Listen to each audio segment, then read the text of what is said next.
भावांना उद्या भोईपुरामध्ये सुरजीमध्ये महाप्रसादाचं आयोजित केलं आहे, तरी भावांना उद्या महाप्रसादाला अवश्य या तुम्ही. तुम्हाला शुभम दादा 2 शब्दामध्ये सांगतील.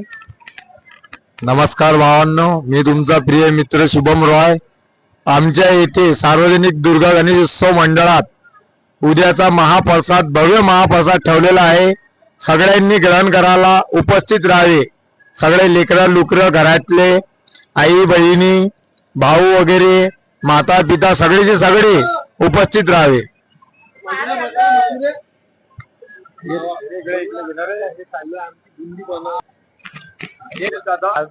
भावांनो, आता चालू आहे महाप्रसादाचा बुंदी बनवणं चालू. भावांनो, हे दादा बुंदी बनवत आहे. दिनेश दादा खेळपाड, आणखी हे पण दादा बुंदी काढत आहे. इकडे बुंदी बनवणं चालू आहे भावांनो. मेन कार्यकर्ते मग काय, गणपती बाप्पा गणपती पुढच्या वर्षी